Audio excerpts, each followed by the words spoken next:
Shalom, how are you today? Well, very good. We're on opposite ends of the earth. You're 12 hours different from me. You're going to bed. I'm just waking up. Yes, it's evening in Indonesia now.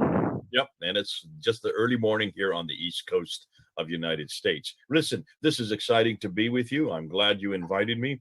You're the kind of people I love. You're the ones who've come out of Islam. You understand it probably better than almost any other people that I work with because you've been there. You understand also the urgency of the task before us. You're in an amazing country, the largest Muslim country on earth. So, in some ways, you're the best people to get equipped with this information. Yes, and it's also an honor for us to have you tonight in this Zoom session, and we are also proud that you, as a Christian, you know more about Islam than us who have Islamic background. We also want to learn more about historical problem with Islam, and also in this session we have Sister Sophia who will translate you. And all right, we start this session. Jay Smith. Please, time is yours. Okay, I will try to keep my sentences brief so that Sophia can jump in and go ahead and say what I want to say. Okay, Brother Jay Smith, I'm ready to translate for you. You want to share screen? Now hold on a minute. Let's see. How do we do this? You're just the two of us. You're saying share screen. Let's do that. Where are you? I don't see you in this panoply of. I can't find your name there. Sofiatul, Christian Indonesian Apologetics. Translator. My name is Sofiatul, translator. I'm still looking for you. Oh, CIA Apologetics. That's you? No, that's. Yes, we are CIA. Many of us doesn't open the camera because it's live on YouTube now, and it's better for us to protect our identity. Not Gotcha. Okay. All right. Then just keep me. Let's keep it to speaker view. Then. So it's just me. It's best that my face gets up there. So we'll just keep this at speaker view then. All right. Listen. I want to say this is an exciting time. This part and this section and this material is probably some of the most damaging material that I'm going to be introducing, but you all need to know it. Iya, ini mungkin adalah materi yang paling menarik ya yang akan saya perkenalkan pada malam hari ini kepada teman-teman semuanya. Tapi ini juga materi yang paling akan menohok sekali nih untuk Islam. And for those of you, since you have come out of Islam, this will be brand new to you. Dan mungkin bagi teman-teman yang sudah keluar dari Islam, mungkin materi ini menjadi materi yang sangat baru, yang baru saja, yang baru akan Anda dengar. The reason why, what I'm going to be introducing this evening there in Indonesia would not have been taught, you would not have heard about, this would be something you would not come across, certainly not in Islamic circles.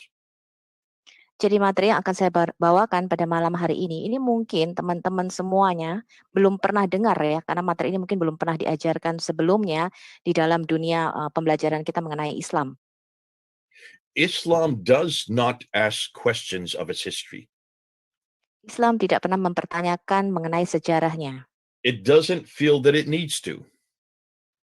Orang-orang Muslim mungkin tidak perlu mengetahui apa sih sejarah Islam, mereka tidak perlu tahu tentang itu. Muslims have always gone to the traditions, and I'll explain that when we get into the talk itself, and they've assumed that the traditions are true. Orang-orang Muslim biasanya mendengar cerita-cerita mengenai sejarah Islam dari tradisi-tradisi yang selalu diperdengarkan kepada mereka ya. Nanti saya jelaskan apa maksudnya tradisi-tradisi Islam itu. So the history of Islam is already there. Why question it? Jadi menurut mereka sejarah Islam sudah mereka ketahui semuanya, kenapa harus dipertanyakan lagi? So that's almost a given that you do not critique how Islam began, you do not critique who Muhammad is, and you do not critique the Quran. Jadi mereka sudah diberikan sejarah ya, cerita-cerita mengenai sejarah Islam. Jadi mereka tidak bisa mengkritik bagaimana sejarahnya Islam itu dimulai, ya kemudian sejarah mengenai Muhammad dan sejarah mengenai Quran. Jadi mereka tidak bisa mempertanyakan itu. But I'm going to be doing all three. Malam ini saya akan membuka semua tiga hal ini. Now, I'm not going to be doing them all in this talk because that would take me days. Ya, saya nggak akan bicarakan semuanya ya, nanti bisa berhari-hari ini bahan materinya. But over successive talks, as we come back and as I come in the future, I will be critiquing not only the Quran and these, you see here the qira'ats, and you can see the early manuscript, one of the earliest manuscripts. I will do doing these at another time. Ya, nanti lain waktu saya akan bicara mengenai yang kalian lihat di sini ya, buku-buku di belakang saya ini mengenai kiraat-kiraat Quran ya, kemudian manuskrip Quran, kita akan bicarakan itu lain waktu. What I am critiquing and what I'm sharing with you today is how did Islam begin? Tapi yang mau saya kritik malam hari ini dan materi yang mau saya bawakan pada malam hari ini adalah bagaimana sejarah Islam itu dimulai. So let's get right into it. Oke, kita akan mulai. And whoops, I need to bring my thing back up again. Let's do this one more time. So as we go ahead and start, let me share screen with you. As you can see, the story that we're talking about today is the quest for the 7th century Muhammad. I'm sorry, this is all in English, so we'll have to get the translation later on. Oke, ini semua materi saya dalam bahasa Inggris ya, nanti bisa diterjemahkan. Materi kita topik pada malam hari ini adalah pencarian mengenai Muhammad pada abad ke-7. Now, we're going to be asking this quest for the 7th century Muhammad. Kita akan mulai mempertanyakan dan mulai mencari apakah ada Muhammad pada abad ke-7. There are 5 areas that I'm going to be investigating. Ada 5 hal yang kita mau selidiki lebih lanjut. First of all, starting with that quest. Kita akan mulai dengan pencarian mengenai siapa Muhammad. Then moving to the coins. Kemudian kita akan bicara mengenai sejarah mata uang atau koin-koin. We'll then be going to the rock inscriptions. Kita akan bicara masuk ke dalam prasasti atau inskripsi. Other historical problems. Kita akan masuk ke dalam masalah-masalah lainnya di dalam sejarah pada abad ke-7. And then we're going to look at the claims that the Muslims make. Ya, lalu kita akan mulai melihat apa yang Muslim klaim. And I'm going to debunk every one of them. These are the major claims that they make for how Islam began against this material, and I'll debunk each one of them. Dan saya akan mencoba memusnahkan semua klaim-klaim ini ya. Okay, let's get right into it. So let's start with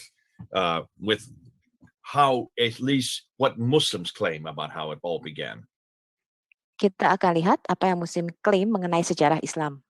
Now, the Muslims I'm talking about are the 99.9% of all Muslims in the world. Ya, Muslim yang saya bicarakan di sini adalah persentasenya sekitar 99 Muslim yang ada di dunia ya. 99%.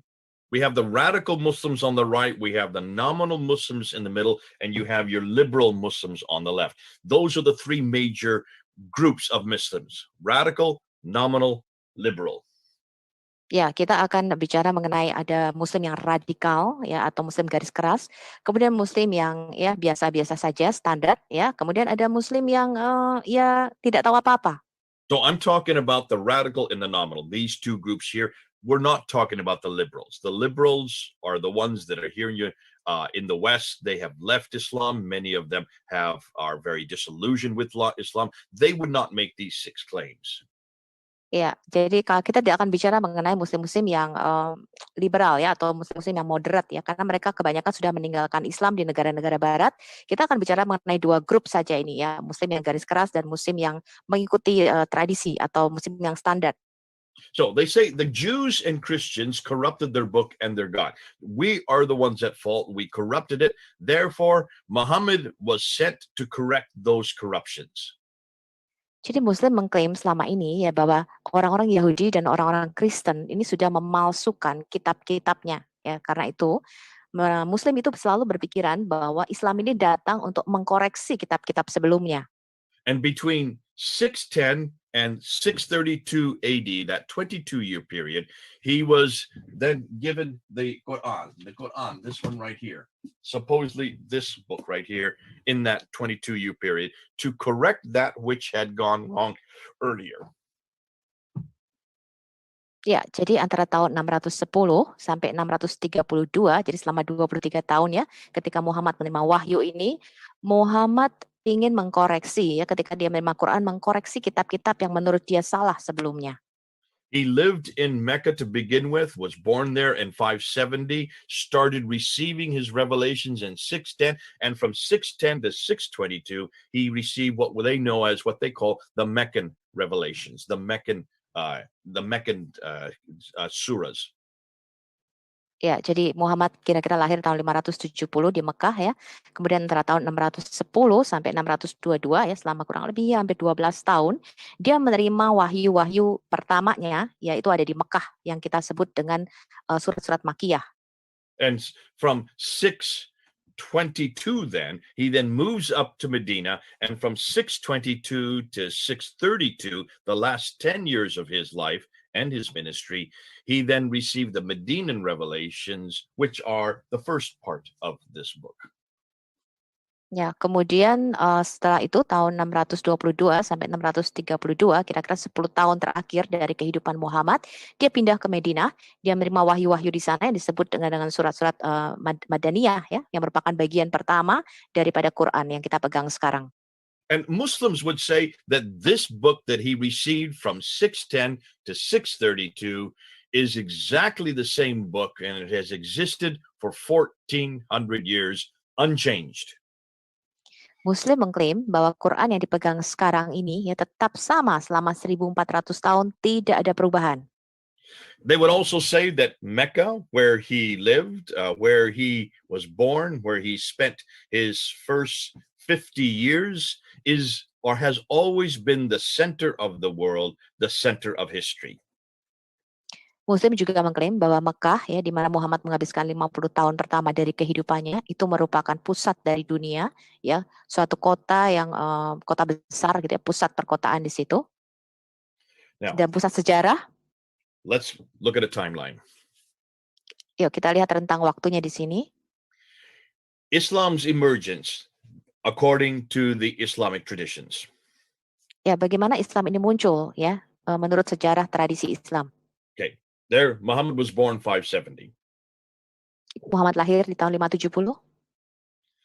The Quran is first revealed in 610. Quran pertama kali diwahyukan tahun 610. In 621, he gets up in the middle of the night, is woken up, told to get on the back of a winged horse called the Burak. He is flown up to Jerusalem, and at Jerusalem, he then goes up to the seven heavens, receives 50 prayers, which he brings down to 5 prayers, returns to Jerusalem, and then comes back to Mecca. Tahun 621 Muhammad dibangunkan ya kira-kira pada tengah malam hari, kemudian dia terbang ya, naik kuda yang bersayap begitu, terbang ke Yerusalem, kemudian dari Yerusalem dia naik lagi ke surga, terima 50 perintah untuk sholat, kemudian tik turun lah ya, turun perintah sholatnya, lalu dia turun lagi ke Yerusalem dan balik lagi ke Mekah. In 622 then, he moves from Mecca up to Medina with roughly 80, maybe 200. The traditions are not clear, exact number, how many believers he took with him to Medina. Kemudian tahun 622 dia hijrah ya dari Mekah ke Madinah. Kira-kira kurang lebih ada 80 atau 200 orang yang dibawa pengikutnya pada waktu itu. Tidak begitu jelas ya, tradisi mengatakan ada yang 80, ada yang 200, tidak begitu clear berapa pengikutnya pada waktu itu. Then in 630, he comes back to Mecca from Medina, conquers Mecca without firing a shot. Lalu kemudian tahun 630 Muhammad kembali lagi dari Madinah ke Mekah, kemudian menaklukkan kota Mekah itu ya tanpa tantangan apa-apa. And then he dies in 632. Kemudian dia mati di tahun 632. Some say that he was poisoned. We don't really know, but according to traditions, he died. When he died, the Quran had not yet been written down. Beberapa mengatakan dia mati karena diracun, ya, tapi kita juga tidak jelas mengenai hal ini. Dan sejarah mengatakan, ya, tradisi Islam mengatakan pada waktu dia mati, Quran ini bahkan belum dikumpulkan. The next 2 years, Abu Bakr comes to power. 2 tahun kemudian Abu Bakar berkuasa. And he is the one that writes the first Quran down, the first book, the first recension, as we call it, of the Quran. Ya, kemudian Abu Bakar ini mencoba menyatukan ya Quran ini, atau dia menulis Quran yang pertama kali. You then have Umar, who comes to power from 634 to 644. Kemudian Umar berkuasa antara tahun 634 dan 644. Followed by Uthman, who rules from 644 to 656. Lalu diikuti oleh Uthman yang berkuasa ya atas dari tahun 644 sampai 656. And during his reign, the second Quran, or the second recension, is compiled by a man named Zaid ibn Thabit. And that is the Quran they say that we have in our hand today. This Quran that I am sharing here, this is the Uthmanic Quran. This is the Uthmanic recension. This is the canonized text. Ya, pada masa pemerintahan Utsman inilah ya, maka Quran-Quran itu dikumpulkan atau dikanonize ya pada waktu itu di bawah seseorang yang bernama Said bin Thabit pada waktu itu. Dan Muslim mengatakan Quran yang dipegang sekarang ini adalah Quran versi Utsman pada waktu itu. And they say that is 652. Dan mereka mengatakan ini tahun 652. And then he is killed, and Ali, the adopted son or the cousin of Muhammad, he then takes power and he rules for 5 years. He is killed then in 661, and Muawiyah takes over and starts the Umayyad Caliphate. Ya, kemudian Ali waktu itu mulai berkuasa ya, ini adalah anak angkatnya ya atau menantunya daripada Muhammad ini. Kemudian dia mati tahun 611, pada waktu itu juga dibunuh Ali ini. So that's the history. That's the early history of Islam according to Islamic traditions. Ini tadi adalah sekilas sejarah mengenai awal-awal kemunculan Islam menurut sejarah Islam. Now, what's the problem with this? Ya, sekarang kita lihat apa masalahnya di sini. The problem is this. Everything I have just told you, everything I have said for the last 10 minutes does not come from the 7th century at all. Does not come from the same century that Muhammad lived. Masalahnya adalah yang tadi saya katakan selama 10 menit ini ya mengenai sejarah awal Islam menurut Islam tradisi Islam, ini tidak muncul daripada abad ke-7. So, hold on a minute. You mean, am I suggesting therefore that everything we know about who Muhammad was, when he was born, what he did, where he lived, when he moved from Mecca, Medina, when he received the Quran, the stories of Abu Bakr, Umar, Uthman, and Ali, are you saying all of this is not written down during the same period that he lived or the same century he lived? Ya, tunggu dulu tadi ya, kata Brother J. Smith katanya. Tunggu dulu, berarti tadi cerita-cerita tadi yang orang muslim selalu katakan ya mengenai sejarahnya sendiri, Muhammad lahirnya di mana, kapan dia lahir, kapan dia hijrah, kapan dia Isra Mi'raj, naik kemudian kapan dia ke Medina, kemudian mengenai Umar, Abu Bakar, Utsman, Ali tadi, itu tidak ditulis pada abad ke-7, tidak ditulis pada zaman yang sama pada waktu Muhammad hidup. That's exactly what I'm saying. Ya, itulah yang Brother J. Smith mau katakan.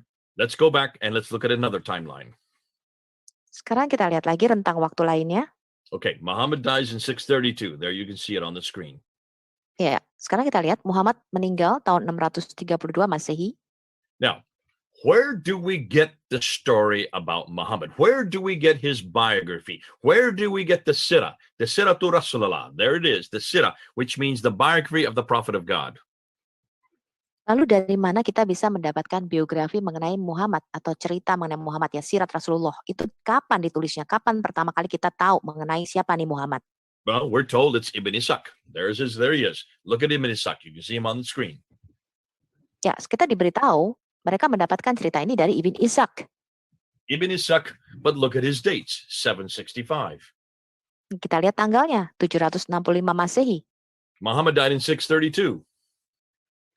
Muhammad matinya 632. That's 130 years later. Ini 113 tahun kemudian. But hold on a minute. It's not he that we get the material from. We don't get anything from him. We know nothing about Muhammad or anything that happens from that man at all. Tapi tunggu sebentar. ya, kita tidak punya materi apapun yang ditulis oleh Ibn Ishaq. Kita tidak mendapatkan pengetahuan kita tentang Muhammad dari Ibn Ishaq. We have to go to Ibn Hisham. Look at his dates. Look at him. I've just brought him up. Kita mengetahuinya dari Ibn Hisham. Sekarang So kita lihat tanggalnya. Ibn Hisham tells us that he is the one that writes down the Sirah, the biography of Muhammad, but he takes what Ibn Ishaq says, throws most of it away, and only retains that which he likes. Jadi Ibn Hisham ya tahun 833 Masehi ini mengatakan dia menulis syirat Rasulullah ya atau biografi Muhammad ini dari Ibn Ishaq dan dia membuang sebagian besar materi dari Ibn Ishaq ini dan dia hanya menulis ulang apa yang dia suka. Oh, so let's get rid of Ibn Ishaq. Ya, oke, sekarang kita singkirkan dulu Ibn Ishaq.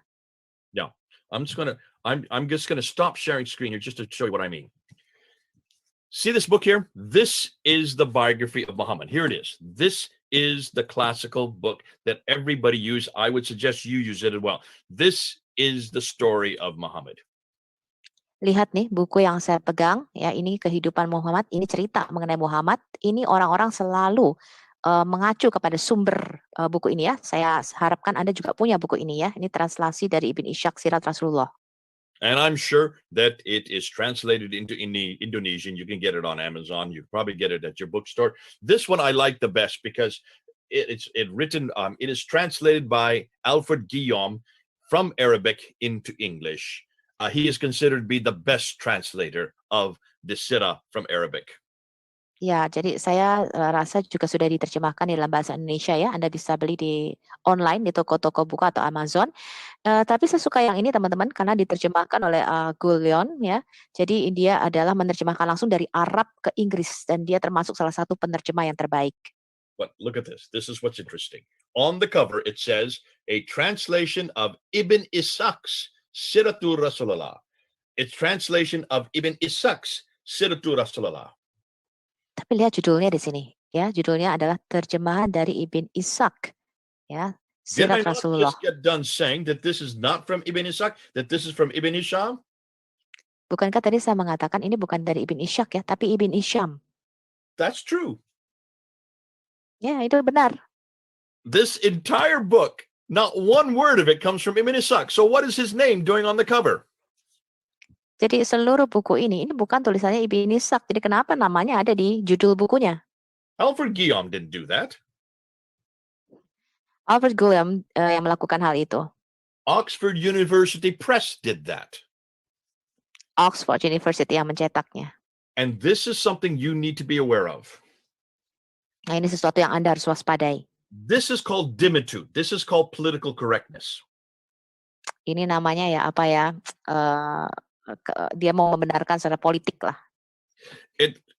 What has happened is any scholar knows that Ibn Ishaq did not write the Sirah because nothing has come from him that we have today. We don't have anything from Ibn Ishaq. Semua para ilmuwan ya, para cendekiawan itu tahu ya bahwa mereka itu tidak mendapatkan biografi Muhammad ini dari Ibn Ishaq. Tidak ada tulisan Ibn Ishaq yang dipunyai sampai saat ini. But Muslims don't want you to know that. Tapi Muslim tidak mau Anda tahu mengenai hal ini. They don't want you to know that this book is actually written by Ibn Hisham 70 years later. Mereka Muslim tidak pengen tahu bahwa buku ini yang nulis adalah Ibn Hisham ya, kira-kira 70 tahun kemudian. 70 years, which makes it 833 AD, not 765 AD. Ya, jadi bukunya ditulis tahun 833 Masehi, ya. So let's go back to the timeline. You'll see why this is important. Remember, I said let's go and let's see let's go back this direction. Ibn Ishaq dies in 765. According to Oxford Unity Press, he was the one that wrote this, but nothing comes from here. It all comes from Ibn Hisham, who dies in 833. Ya, jadi tadi ya Ibn Ishaq kita lihat di timeline ini ya, di rentang waktunya ini meninggal tahun 765. Jadi orang-orang Muslim berkata, oh ini tulisannya Ibn Ishaq. Ya, padahal kalau kita melihat ini adalah tulisannya Ibn Hisham yang meninggal tahun 833 Masehi. This will come important towards the end of my talk today because you will see why this is significant. So that's why I get rid of Ibn Ishaq and I keep Ibn Hisham there so that you can see the earliest biography we have of Muhammad is Ibn Hisham. We don't have anything earlier than Ibn Hisham. Oke. Nanti kita lihat ya pada akhir pembelajaran kita akan melihat betapa pentingnya, signifikannya kita mengetahui hal ini. Karena itu tadi saya menyingkirkan nih Ibn Ishaq ya, karena biografi yang paling awal yang kita bisa tahu tentang Muhammad adalah dari Ibn Hisham. Now, we do have another biography called by a man named Al-Waqidi, but he dies after Ibn Hisham. He dies in 835. Kita punya penulis biografi lainnya mengenai Muhammad, namanya Al-Waqidi, tapi dia meninggal tahun 835 Masehi ya, setelah Ibn Hisham. So the earliest biography we have of Muhammad comes 200 years after his death. Jadi biografi yang paling pertama kali yang kita bisa tahu tentang kehidupan Muhammad itu 200 tahun setelah kematian Muhammad. What about the sayings, the hadith? What about them? Are they also problematic? Are they also late? Bagaimana sekarang tentang hadits atau perkataan-perkataan Muhammad? Apakah ini juga ditulis belakangan? I'll put them in blue. Ya, ini saya warnai biru. So the earliest hadith we have for what Muhammad said is from Al-Bukhari. Hadits yang pertama kali yang kita punya adalah dari Al-Bukhari. He is given 600,000 of what they call akbar. That means sayings, these akbars, 600,000, and he is to look at them and throw away that which ones are no good, and he whittles them down from 600,000 down to 7,397. Oke, jadi Al-Bukhari ini menseleksi dari 600.000 hadits, kemudian ditik ya, diperkecil jadi tinggal 7.397 hadits saja yang dia seleksi. So from 600,000 down to 7,400. Let's just say 7,400. Ya, jadi dari 600.000 hadits dia seleksi, ya kita katakan saja tinggal 7.400 hadits yang akhirnya dimasukkan di dalam Al-Bukhari. Which means he throws out 98% of it and only keeps 2%. Only 2% is what he retains. Artinya Al-Bukhari ini membuang 98% hadits-hadits itu dan dia hanya memasukkan 2% saja dari semua hadits-hadits itu. And that is the 9 volumes that we have today of Al-Bukhari is just 2% of what he was given to then look at and trash what he didn't like. Nah, inilah ya 9 volume dari buku Al-Bukhari yang kita punya itu ternyata hanya 2% saja dari hadis-hadis. Dia membuang hampir sebagian besar hadis-hadis itu dan dia hanya memasukkan yang dia suka saja di hadis-hadisnya. And there are others who do the same thing. Orang lain banyak juga yang melakukan hal yang sama. Sahih Muslim died in 875. You have At-Tirmidhi who died in 884. You have Ibn Majah who died in 887. And you have Abu Dawud who died in 899. And then you have An-Nasai who died in 915. These are the 6 most authoritative of all the hadith writers. Sekarang kita lihat ya, Sahih Muslim yang meninggal tahun 875, At-Tirmidzi tahun 884 dia meninggal, Ibn Majah 887, Abu Dawud 899, An-Nisai 915 Masehi. Ini adalah 6 hadis yang otentik yang diakui oleh orang Muslim. So those are the 6 hadith compilers. They all come after Al-Bukhari. There's nothing earlier than Al-Bukhari, which was written down that we know of for the hadith, for the sayings of Muhammad. Jadi ini adalah 6 hadis yang autentik ya. Mereka lah yang mengkompilasi atau menyusun ya semua perkataan-perkataan atau hadis daripada Muhammad ini. Semuanya itu sesudah Al-Bukhari. Jadi yang paling awal yang kita kenal hadisnya adalah Al-Bukhari. Well, look at his dates, 870. Kita lihat tanggalnya, tahun 870. That's the late 9th century. Ini akhir abad ke-9. That's 240 years after Muhammad dies. Al-Bukhari writes this down. Jadi sekitar 240 tahun Now, we have setelah Muhammad mati, Al-Bukhari baru. We have 2 more genre. We have the tafsir and the tahqiq. You can see them in brown up there on the left. Kita punya dua lagi ini ya, apa namanya? Ya, kita punya dua lagi jenisnya ya, tafsir dan tarik. So the tafsir are the commentaries on the Quran. They explain and they enliven the Quran. The tahriq would be the histories of mankind. These are the last two genres. After the sirah and the hadith come the tafsir and the tahriq. Oke, ini adalah dua hal lainnya ya yang harus kita perhatikan. Tafsir ini adalah komentar mengenai Quran. Jadi mereka yang meninterpretasikan Quran ya. Kemudian tarik ini adalah sejarah daripada manusia ya. Now, there are many who write the tafsir down. You have Baidawi, you have Zamakhshari, you have Suyuti. There are many, many names that come. But the earliest one, the first one to write down any tafsir or any tahqiq is known as Al-Tabari. And look at his date, 923. Ya, kita punya banyak sekali orang yang menulis tafsir. Ini ada Al-Badawi dan lain-lain ya. Tetapi yang paling awal yang menulis tafsir atau komentar mengenai Quran ini adalah Al-Tabari. Kita lihat tanggalnya. Okay, Al-Tabari, that's the 10th century. So now we're talking 300 years after Muhammad. Al-Tabari meninggal tahun 923, ini abad ke-10, jadi 300 tahun setelah Muhammad mati.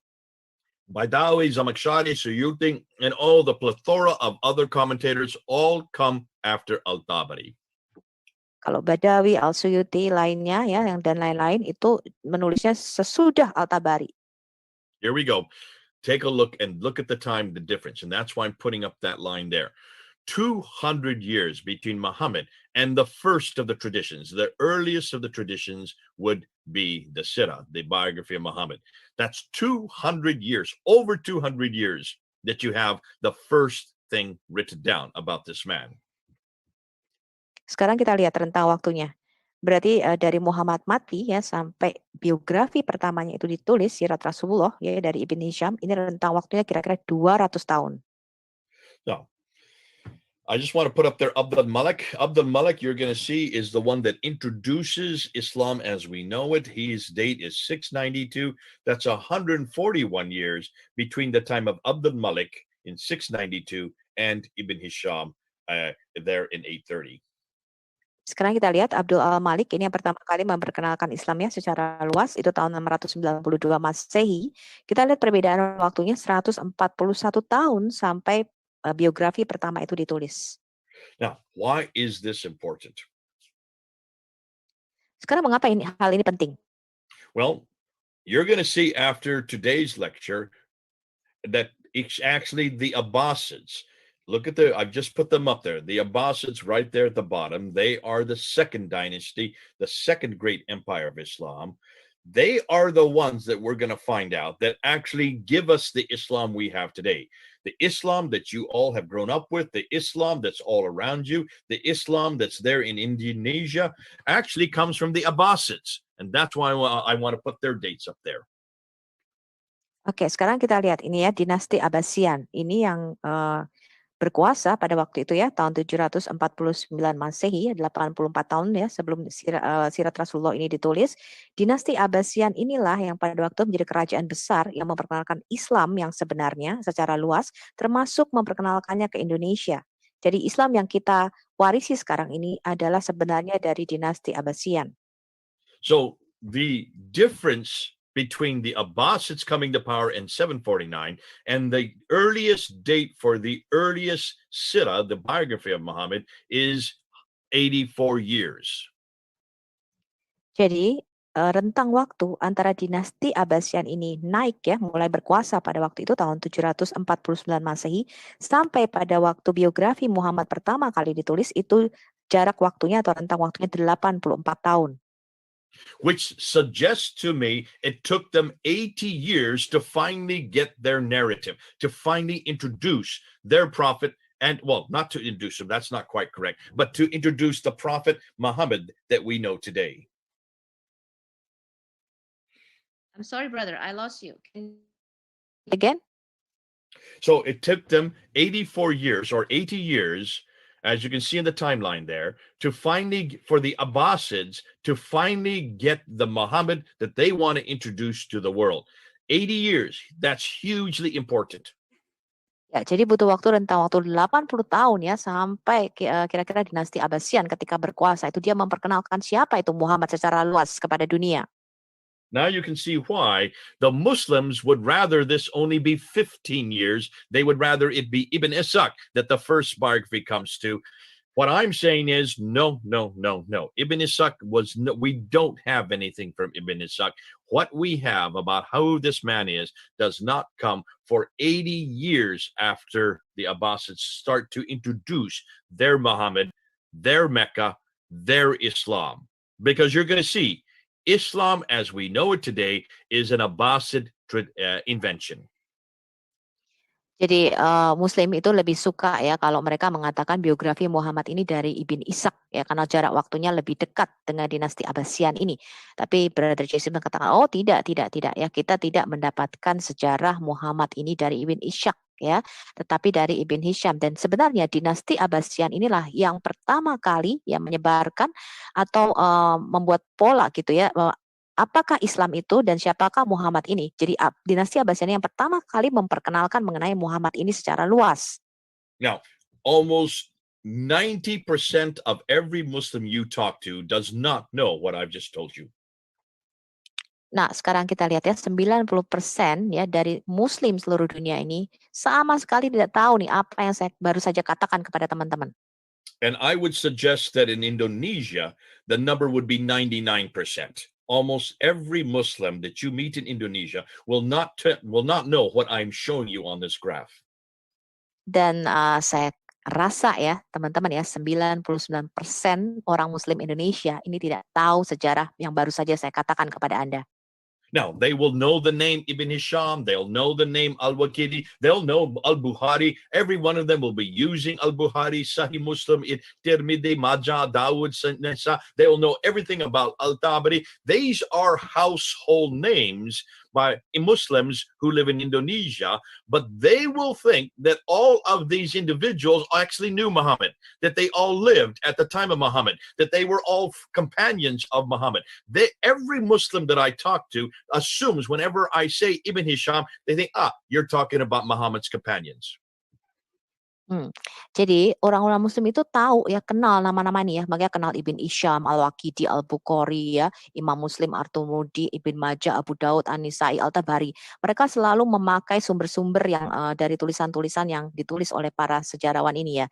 Tetapi ya orang-orang Muslim itu selalu berpikir bahwa nama-nama ini itu hidup sejaman dengan Muhammad dan bahkan mereka berpikir mereka ini adalah para sahabat yang selalu menemani Muhammad. Ya kemana-mana sahabatnya Muhammad. Jadi ketika saya bicara dengan orang Muslim mengenai Ibn Hisham misalnya, Muslim selalu berkata, oh kamu bicara mengenai sahabat Rasul. Now, I have put this so that you can print this out. This is a slide you can print out. We're going to be giving you the PowerPoints. You need to show them this slide. You need to show them this timeline. You need to show them where Muhammad died, where Ibn Hisham died, where Al-Waqidi died, Bukhari, Muslim, Tirmidhi, Majah, Dawud, Nisa, where they all died, that none of them, not one of them lived at the time of Muhammad, not one of them knew Muhammad, not one of them lived in the same century as Muhammad. Ya, jadi teman-teman bisa ya mengeprint ya, men-screenshot ya timeline ini rentang waktu ini. Anda bisa tunjukkan kepada Muslim ini ya, kapan Muhammad mati ya, kemudian kapan Ibn Hisham dan Al-Bukhari, Sahih Muslim dan sebagainya. Ini adalah rentang waktu yang sangat penting yang kita bisa tunjukkan mengenai sejarah Islam kepada orang Muslim supaya mereka tahu bahwa para penulis sejarah ini ya, itu tidak hidup sejaman dengan Muhammad. Mereka tidak mengenal Muhammad ya, mereka tidak tahu siapa itu Muhammad ya, mereka tidak pernah bertemu dengan Muhammad. This is the fact that we have found that destroys many. This is the fact that disillusions many Muslims when they hear this. Ya, ini adalah fakta yang menghancurkan semua halusinasi Muslim ketika mereka mendengar hal ini. Now, if we were to look at this, I just wanted to put up Ibn Ishaq there. Ibn Ishaq is the biography they want to talk about, but he is only about 70 years from the time of Ibn Hisham. The one you really need to put up is, of course, the Abbasids. Now, here's the question. Before I do that, let me just ask you all, as Christians, would we have this same problem as Christians? Would we have this difficulty as Christians? Oke, sebelum saya melanjutkan, saya mau tanya nih kepada teman-teman Kristen yang ada di sini. Apakah kita juga mempunyai masalah yang sama nih, problem yang sama dengan kekristenan? Everything we know about Dijawab Jesus, teman-teman. everything we know about Jesus, what he did Ya, and what he said. Oke, apa yang kita ketahui tentang Yesus ya, apa yang dia lakukan dan apa yang Yesus katakan? Do we, as Christians, do we also go back and have this difficulty? Just put it open if people want to answer. Oke, open mic, you mean? Yeah, you can open mics on this. Oke, ya. Jadi teman-teman bisa langsung interaksi dengan Brother Jay ya. Jadi apakah kita sebagai orang Kristen, teman-teman kita punya masalah yang sama nggak nih mengenai sejarah ini? So, what Jesus said, that would be the hadith of Jesus. Where do we get that from? Apa yang Yesus katakan itu artinya hadisnya Yesus ya. Kita dapat dari mana nih perkataan Yesus ini? From his disciples. Okay, give me some names. John, Matthew, Matthew. Andreas, Petrus. Okay, so two of them. Peter. Peter, okay, but Peter didn't really write the Gospels, but there are four Gospels: Matthew, Mark, Luke, and John, right? right? And Yes. two of them are eyewitnesses to everything they wrote. Am I correct? Matthew and John. Yes, correct. And Yes, right. Mark and Luke would have got it from the disciples, so they would have been second. They would be not eyewitnesses, but they got it from the eyewitnesses. Am I correct? Correct. Right. Okay, now let's look at the biography of Jesus. The biography of Jesus would be Matthew, Mark, Luke, and John. So you're talking about two of the biographies, two of the Siddha of Jesus would be from eyewitnesses or those who got it from the eyewitness. And those, all four of them would have been living at the time of Jesus, and they would have been living in the same area that Jesus lived. Go ahead. Oke, tadi ya Brother J tanya ya, apakah kita Kristen punya masalah yang sama nih? Dari mana kita mendapatkan perkataan Yesus atau hadis Yesus ini ya, hadisnya Yesus? 4 penulis Injil ya, Matius, Markus, Lukas, Yohanes. 2 ya, Matius dan Yohanes ini adalah murid langsung daripada Yesus. Kemudian Lukas dan Markus ini bukan murid langsung, tapi dia mendapatkannya dari saksi mata, yaitu artinya mereka ketemu dengan murid-murid itu atau mengumpulkan data-data daripada saksi mata. Ya, jadi kemudian biografi daripada Yesus itu juga ditulis ya oleh orang-orang yang hidup sejaman dengan Yesus, murid-muridnya hidup satu area di mana Yesus pada waktu itu tinggal. So what about the sayings? Well, that would be the hadith of Jesus. If you look in your Bibles, I don't know if you have them in Indonesian, in many of our English Bibles, whenever Jesus speaks, we put it in red letters. So that would be the hadith of Jesus, what would be in the red letter part of the Gospels. Ya, jadi kalau perkataan Yesus atau hadis Yesus itu kalau di dalam Alkitab, biasanya kalau di dalam Alkitab bahasa Inggris itu diwarnai warna merah. Kalau di dalam bahasa Indonesia, I think we have the same, Brother Jay. Okay, so you know what I'm talking about. So the Siddha would be the black letter part of the Gospel. The hadith would be the red letter of part of the Gospel. So you have both the Siddha and the hadith written by eyewitnesses or those who got it from the eyewitnesses. Ya, jadi sirat ya atau biografi Yesus itu ditulisnya dalam tinta yang hitam biasanya ya. Kemudian perkataan Yesus atau hadis Yesus itu ditulisnya warnanya merah ya. Jadi kita punya sirat biografi Yesus dan juga perkataan Yesus ditulis oleh sama-sama ya. Ada 2 saksi mata secara langsung dan ada 2 lagi yang mendapatkannya dari saksi mata. Now, what about the tafsir and the tahrik? Bagaimana mengenai tafsir dan tahrik di dalam Kristen? Well, I would suggest the tafsir, which would be the commentaries about what the Gospels say and how to apply it, would be Paul's letters. Paul's letters would be the tafsir because he comments on how to take the Gospel of Jesus and apply it in Philippi, and how to apply it in Galatia, and how to apply it in Corinth, and how to apply it in Thessalonica. So every one of his letters are the application of applying it in every city. So that would be the tafsir for the person of Jesus Christ. Ya. Jadi saya menyarankan ya tafsir. Bagaimana dengan tafsir di dalam kekristenan? Tafsir itu Paul was writing his letters within 15 years of Christ's death. Within 15 years from about 40 to 45 AD up until 62 AD or 65 AD when he was killed, that's when the tafsir of Jesus would have been written out. ya, jadi tadi Paulus menerapkan Injil itu ya, di tiap-tiap kota yang dia tulis surat ya, di Filipi, di Galatia, di Korintus ya, di setiap kota. Jadi tafsir ini ditulis Paulus kira-kira dari tahun 40-an sampai tahun 70-an sampai dia mati ya pada waktu itu. Jadi sekitar mungkin 17 tahun dia menulis tafsir-tafsir ini, surat-suratnya. And then the fourth genre, the tahrikh, the history. That I would suggest is the book of Acts.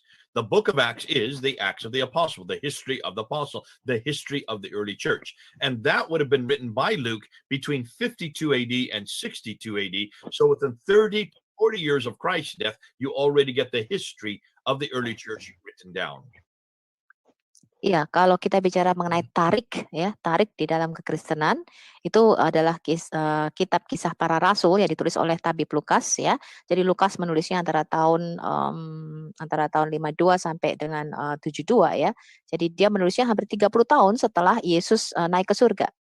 So, here we have on one side you have the hadith, the sirah, the tafsir, and the tahrikh of Jesus that is written. But the latest would be 90 AD, so that's 60 years after Christ's death.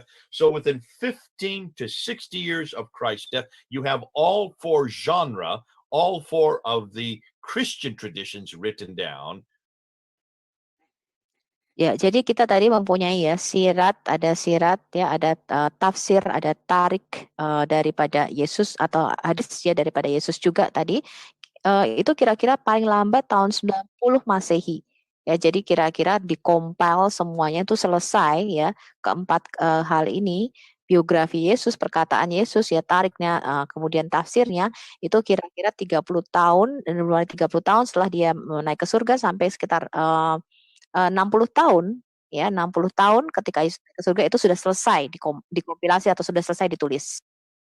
So that's 15 to 60 years after Christ's death. You have all four genres, all four traditions written down. Ya, jadi kira-kira 15 sampai 60 tahun ya setelah Yesus naik ke surga, keempat hal ini sudah ditulis pada waktu itu. On the other side, the Islamic traditions, you have Ibn Hisham, you have Al-Bukhari, you have Al-Tabari, who are writing in 833, 870, 923. That is 200 to 300 years, nothing earlier than 200 years. So for the same four genre, the same four Islamic traditions that we're talking about, the Christian traditions, these are 200 to 300 years after Muhammad, whereas these are only 15 to 60 years after Jesus. Ooh, Iya, jadi di pihak lain kalau kita melihat sejarah Islam ya, tadi keempat hal ini ya, baik itu sirat, kemudian hadits, tarik maupun tafsirnya itu ditulis kira-kira 200 sampai 300 tahun ya, semua tadi yang ditulis oleh Ibn Hisham ya, Al-Bukhari, Al-Tabari, semuanya ditulis 200 sampai 300 tahun setelah Muhammad mati. Tetapi kalau di Kristen ini sudah selesai kira-kira 15 sampai 60 tahun setelah Yesus naik ke surga. Jadi wow, I love the way you speak. You're so clipped and you're so perfect. Ding, ding, ding, ding, ding. You're fun to listen to, actually. You've got a beautiful speaking voice. So I'm talking to Sophie there. So you don't have to translate it if you don't want to. Now here, we're looking at two completely different categories of authority. Completely different categories of authority. Oke, di sini tadi kita melihat ya, kita membandingkan dua hal ya, dua hal dari kategori yang berbeda tadi, kategori yang sama kita bandingkan di Islam maupun di Kristen. The latest is 60 years after Christ's death for our traditions. The earliest is 200 years for the traditions beginning with Muhammad. 60 versus 200. Ya, jadi kalau kita sudah melihat ya dari empat kategori yang sama, kalau kita bandingkan di Kristen itu 60 tahun ya setelah Yesus naik ke surga sudah selesai keempat hal tadi yang kita bandingkan, tapi di Islam 200 sampai 300 tahun setelah Muhammad mati baru sejarah Islam itu dimulai atau ditulis.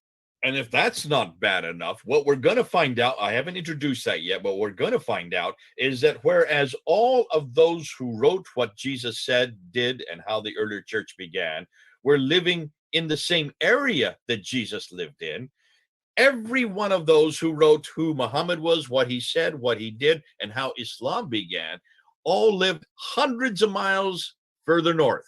none of them lived in Mecca and Medina. Kalau hal tadi itu belum cukup buruk ya, belum cukup sangat-sangat berita buruk tadi yang kita pelajari tadi ya. Kita bisa membuktikan bahwa semua penulis-penulis ya tadi yang Matius, Markus, Lukas, Yohanes tadi yang menulis itu di area yang sama. Mereka tinggal hidup di area yang sama ya, di daerah yang sama dengan Yesus. Tetapi para penulis Islam tadi, sejarah tadi ya, semua yang menulis tarik tafsir maupun sirat Rasulullah itu hidupnya ratusan mil jauhnya di sebelah utara. Tidak satu pun hidup di kota yang sama dengan Muhammad. So they lived hundreds of years later and hundreds of miles away.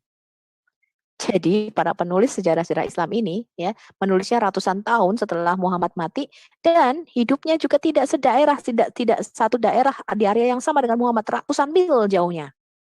Which is more authoritative, the Christian traditions or the Islamic traditions? Jadi mana nih yang lebih mempunyai otentik ya, yang lebih mempunyai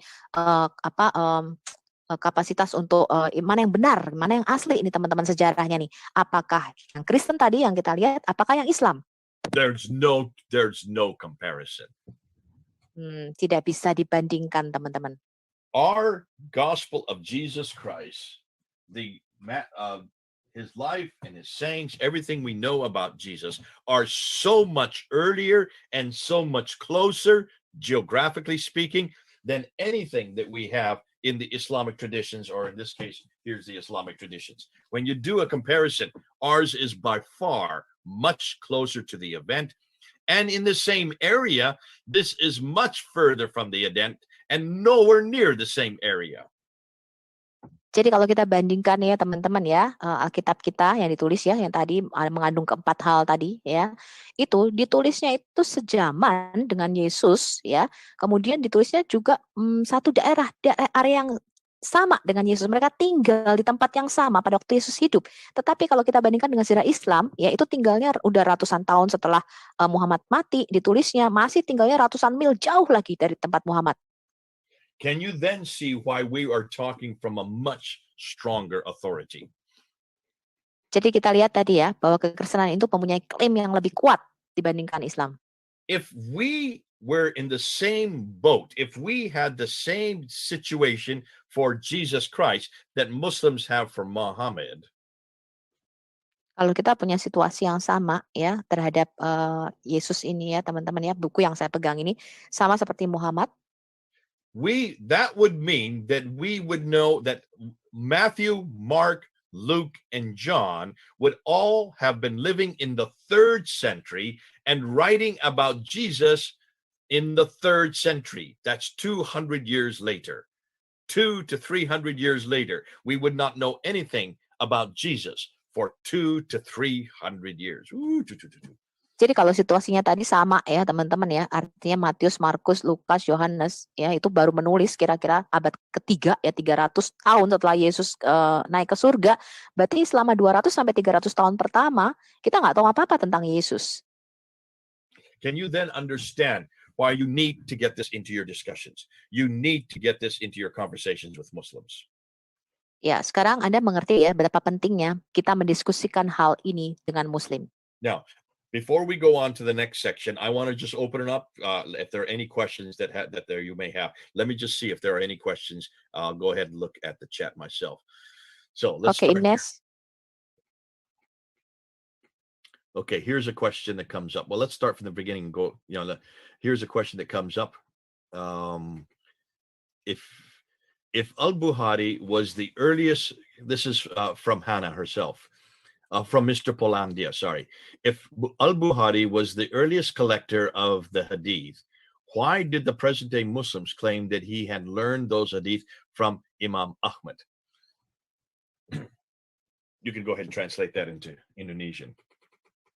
Ya, jadi Mr. Polandia tadi bertanya ya, kalau Al-Bukhari ini yang pertama kali menulis ya mengenai hadits, mengapa Al-Bukhari ini mengklaim dia belajar dari Imam Ahmad?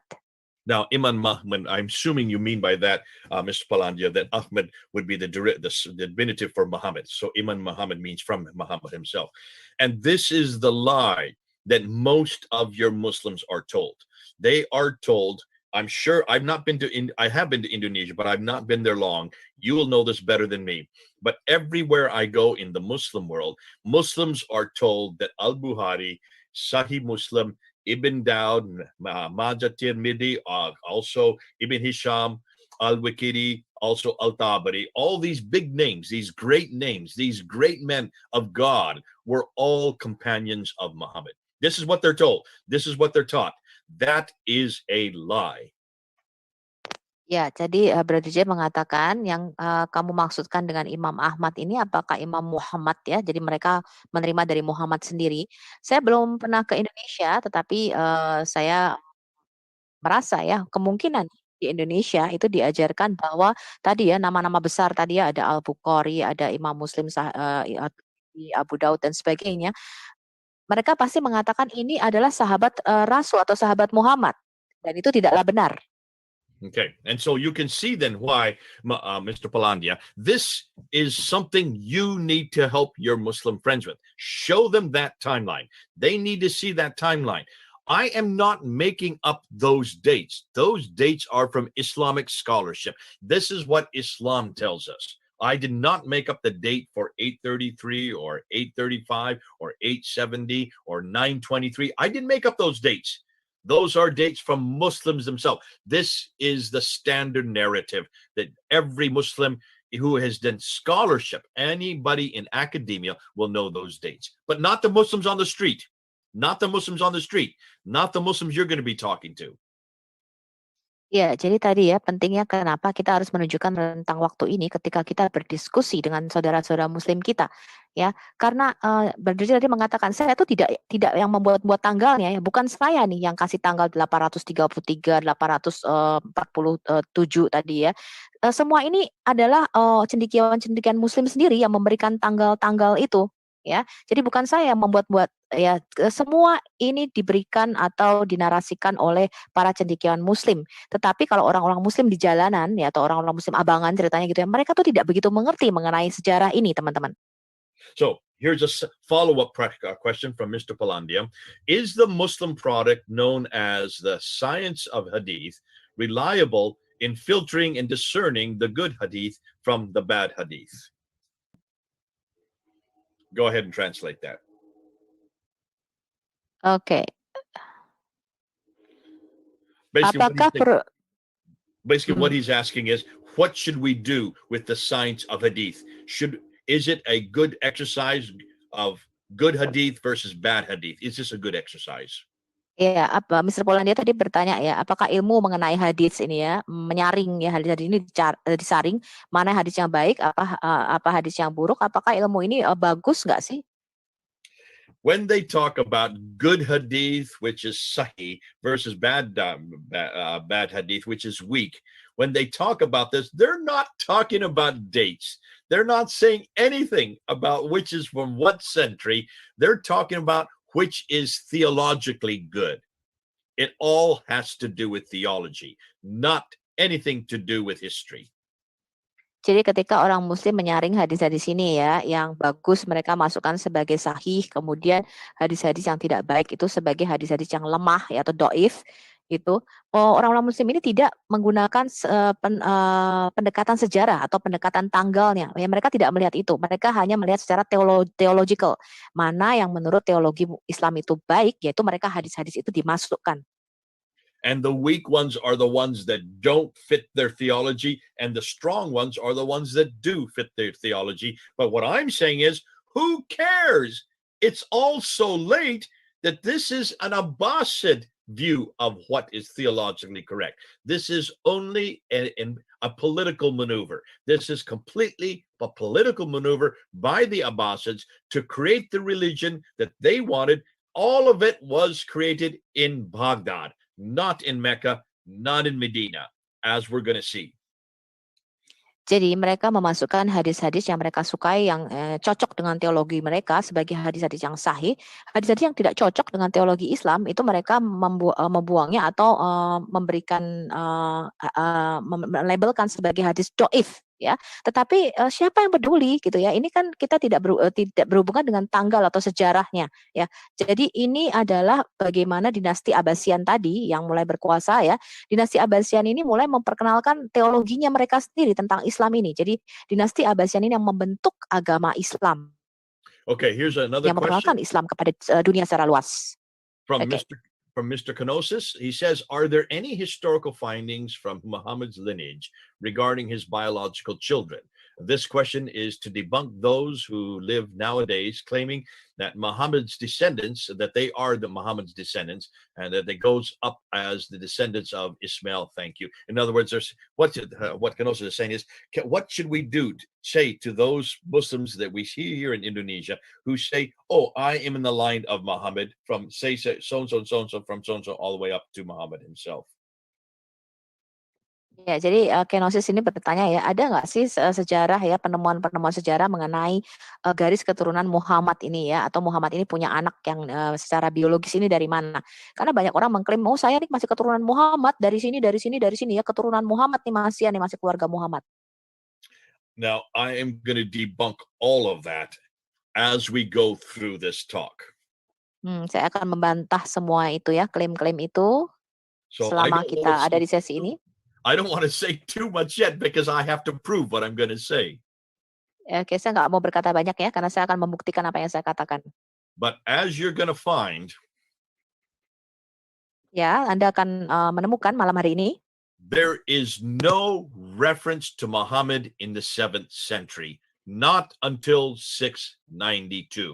You're going to see that I'm going to show you that. We don't know anything about a man named Muhammad at all. At least not the traditional Muhammad, the Muhammad that every Muslim knows. We don't know anything about him until 692, yet supposedly he died in 632. We know nothing about his lineage. We know nothing about Abu Bakr. We know nothing about Umar. We know nothing about Uthman. We know nothing about Ali, the first 4 caliphs. We cannot find one reference to any of them from the 7th century. Ya, pada malam hari ini saya akan menunjukkan ya bahwa kita tuh tidak tahu apa-apa ya tentang Muhammad yang hidup pada abad ke-7 ya, sampai pada tahun 692. Jadi sebelum tahun 692 kita tidak tahu apa-apa mengenai siapa itu Muhammad ya. Kemudian 4 khalifat pertama tadi ya, Abu Bakar, Umar, Utsman dan Ali, kita tidak tahu ya, tidak tahu apa-apa mengenai sejarah mereka sebelum tahun 692. We're going to have to throw all of that out because there's nothing from the 7th century. Everything that we know about Muhammad, about Khadija, his wife, everything we know about Ali, his adopted son, everything we know about anything we know about Abu Bakr, the first caliph, or Umar, the second caliph, or Uthman, the third caliph, or Ali, the fourth caliph. Everything we know about those 4 rightly guided caliphs, everything we know about the Rashidun period, that golden period from 624 to 661 is completely fantastic. In other words, it is made up. There is not one piece of historical evidence for any of it. Ya, jadi apa yang bisa kita ketahui mengenai siapa itu Muhammad, kemudian siapa itu Khadijah istrinya, ya kemudian mengenai 4 khalifat pertama tadi ya, mengenai Abu Bakar, Umar, Utsman dan Ali, itu kita tidak tahu sama sekali, teman-teman. Juga mengenai periode zaman keemasan Islam. Ya, itu tidak tahu sama sekali, kita buta, tidak ada sejarah sebelum tahun 692. But I'm only saying that because I haven't proved that. I've got to prove that, and it's going to take me hours upon hours and hours. We don't have time to do that today. We're going to have to come back and pick that up. But hold on, Kenosis. We're going to show you how that question is at the very root of what we're asking. Ya, nanti ya pertanyaan itu akan dijawab, tapi nggak sekarang. Itu pertanyaan yang sangat-sangat mendasar sekali, pertanyaan yang bagus, Kenosis. Okay, let's go on to Agos's question, which says, is the Doctrina Iacobi talking about Muhammad? I mean the historical version, not the faith version of Muhammad?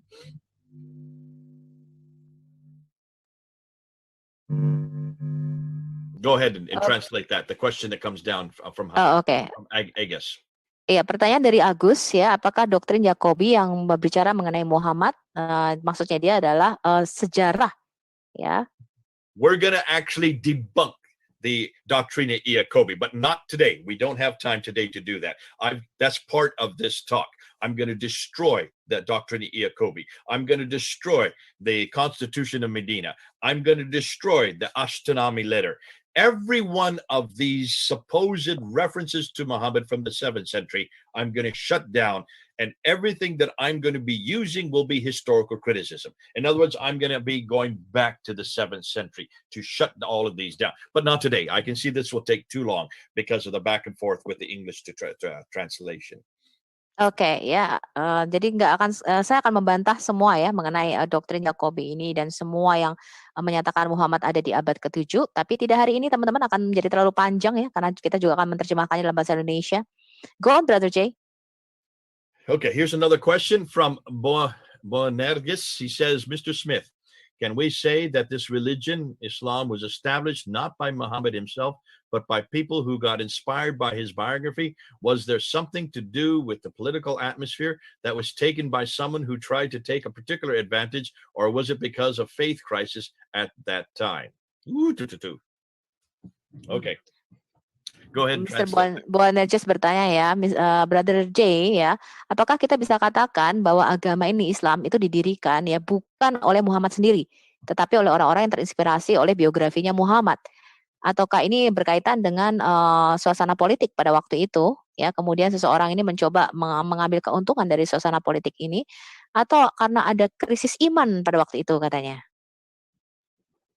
This book here. Ya, buku yang saya pegang ini. Muhammad exist. Apakah Muhammad itu pernah ada? Robert Spencer. Robert Spencer. He wrote this book in 2012. Dia menulis buku ini tahun 2012. 9 years ago. 9 tahun lalu. Now, this book, when it came out, was enormously damaging and caused an enormous amount of anger all over the Muslim world. Pada waktu buku ini pertama kali dikeluarkan, ini menyebabkan suatu kemarahan yang besar di kalangan Muslim pada waktu itu. In the last year, in 2020, tahun terakhir ini ya, tahun 2020, we have been looking and unpacking and actually taking from this and moving beyond it. And what we have been doing is there's a team of us, there's about, I want to say between 10 and 15 of us who are working together all over the world. We're Zooming back and forth. We're Skyping back and forth. We're WhatsApping back and forth. But we're researching this very question that you're asking here. And that is, what do we know about Muhammad in the 7th century? Ya, jadi ada tim dari kita ya, sekitar 10-15 orang ya, kita selalu kontak ya, selalu saling kontak nih. Kita selalu membicarakan apakah benar nih ada Muhammad pada waktu abad ke-7. Because if everything we are dependent on for this man named Muhammad, for this religion called Islam, for these traditions of the sayings that he did and the life that he lived, if everything comes from the 9th and 10th century, which is 200 to 300 years later, that is too late. We need to go back to the 7th century. We need to go back to the century he lived. We need to go back to the century he spoke, and we need to find out who was this man. Jadi kalau apa yang kita dapatkan dari kehidupan Muhammad ya, apa yang dia lakukan, apa yang dia katakan itu berasal dari 200 atau 300 tahun sesudah dia mati, kita tidak bisa tahu apa-apa ya. Kita harus kembali kepada abad ke-7 ya untuk mengetahui siapa sebenarnya Muhammad. So, I am going to be introducing an enormous amount of material. I cannot do it today because I can see we've already gone an hour and a half and we've only just got through the introduction of it. But we're going to have to come back and do more and more and more. So this is what I'm going to do. I'm going to introduce just the material that we have got in the last 10 years. Oke, saya punya banyak materi ya, tapi nggak bisa dibicarakan ya, karena ini udah 1,5 jam. Saya akan memperkenalkan aja nih materi yang akan kita bicarakan nanti. This book here is one of the most damaging books in the world today. It is called Seeing Islam as Others Saw It. Seeing Islam as Others Saw It, written by Dr. Robert Hoyland. Dr. Robert Hoyland, I'll say more about him. Ya, ini buku ini ya, melihat Islam dari kacamata orang-orang lain ya. Ini buku yang juga paling membuat kerusakan yang cukup parah nih ya di dalam dunia Islam. Dr. Robert Hoyland reads and writes 18 languages, all archaic languages. Dr. Robert ya tadi dikatakan dia bicara dan menulis dalam 18 bahasa. He was head of department at Oxford University, I think, when he wrote this book in 1997. Dia itu kepala dari satu universitas yang cukup ternama ya di Amerika. Not America, no, this is in England, in Oxford University. Oh, in England. Oh ya, di Universitas Oxford, teman-teman, tahun 1997.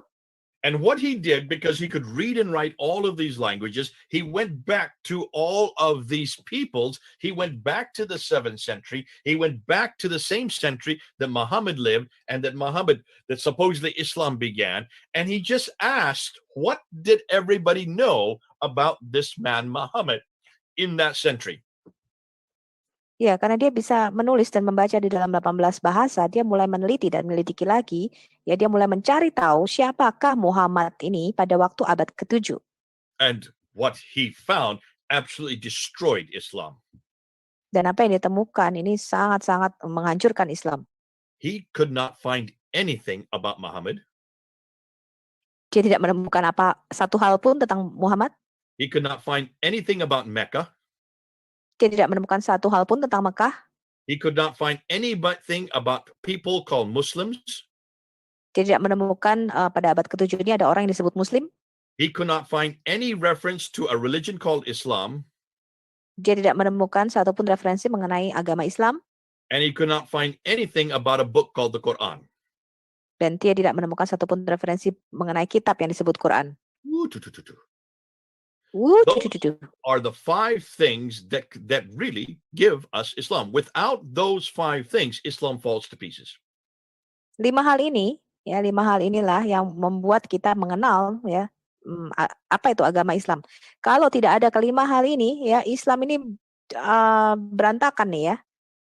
So looking from a historical standpoint, he destroyed it with just this book. That was not his intention. He did not want to do that. He was not out to try to destroy Islam. He is nothing more than a linguist, a man who could speak many languages, but he spoke all the languages of the people who were in that area. He spoke Aramaic. He also spoke Nabatean Aramaic. He also read and wrote Arabic and Syriac and Hebrew. He also knew Pahlavi. All of these languages he knows to read and write. And so he was looking at all these documents in all these languages to see what they knew about Islam. And he could not find a thing. Ya, hanya dengan satu buku ini saja dia sudah menghancurkan klaim-klaim Islam selama ini ya. Itu bukan maksud tujuannya dia menulis buku ini. Tetapi dia hanya seorang linguis aja. Jadi dia bicara dalam berbagai bahasa. Dia menguasai Aramaik, menguasai Nabatean, menguasai bahasa Ibrani, bahasa Arab ya. Dia hanya mencari dokumen-dokumen ya sejarah pada waktu itu dengan pendekatan sejarah dan dia tidak menemukan satupun referensi dari hal-hal yang Islam itu klaim tadi ya pada abad ke-7 itu tidak ditemukan sama sekali. Now, I have just put up on the chat, I have just put up the name of my YouTube channel. It's called Fander Films. It starts with a P, Fander Films. I've just put it there on the chat. You can all read it there. Fander Films I started back in 2006 to confront this whole material. So go ahead and if you could just say something about I've got it written there, Fander Films. Iya, teman-teman bisa ikuti ya YouTube-nya Brother J. Smith, Fander Films di sini. Ya, ini YouTube Fander Films ini ya yang akan mengekspos ya semua material-material yang tadi sudah kita bicarakan. YouTube started in 2005. I started my channel in 2006. So my channel has been going for 25 years now. Not 25 years, 15 years. What am I saying?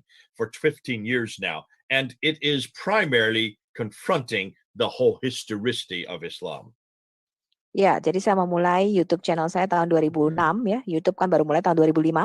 Jadi udah hampir 15 tahun ya. Jadi materi-materi itu yang saya tampilkan di YouTube saya itu benar-benar ya benar-benar if you go up to melawan Islam. If you go up to YouTube right now and you go up to Fander Films, you will see I just put up a video 10 hours ago on Mecca and Petra. Mecca and Petra. I'm confronting the city of Mecca right now. Iya, kalau Anda pergi ke YouTube saya ya, baru 10 jam lalu saya upload satu video ya, Petra dan Mekah. Saya benar-benar menantang nih ya, Petra dan Mekah di situ. Saya memberikan materi saya di situ. And already 3,000 people have watched that video in just 10 hours. Ya, sudah ada 3.000 orang yang nonton ya, baru 10 jam yang lalu. Now, what I have been doing, I have been confronting the whole historical critique. I have been confronting since 1995. So we're talking about 26 years now. Jadi saya sudah melakukan kritik sejarah atau kritik histori ini selama 25 tahun ya. But in the last year, 2020, so a year ago, that year 2020, everything seems to be coming to a head. Jadi baru pada tahun 2020 ya, kayaknya banyak sekali nih materi yang terus saya kemukakan. We have found so much new material in just the last year. Saya menemukan banyak sekali materi-materi baru ya tahun lalu. So that I brought Robert Spencer to come with me on my YouTube channel. I brought him and I asked him to interview him back in June of last year. Ya, karena begitu banyak materi-materi yang baru yang kita dapatkan mengenai Islam, sampai saya memanggil Robert Spencer ini menjadi narasumber di dalam YouTube saya kira-kira Juni tahun lalu. And I started introducing him to some brand new material that he'd never heard about. Dan saya memperkenalkan kepada Robert Spencer tadi ya, materi-materi yang baru yang dia bahkan belum tahu. So he went to his publisher and told them, and they say, you need to write a new book. Lalu Robert Spencer pergi ke penerbitnya dan mereka berkata, wah kamu harus menerbitkan buku baru nih. Which he did. And ya, dia lakukan itu. In December of last year, so we're talking about 3 or 4 months ago. Ya, dari Desember tahun lalu. And he then sent it to me by email. He wanted me to read it first and to see if it was good enough to then publish.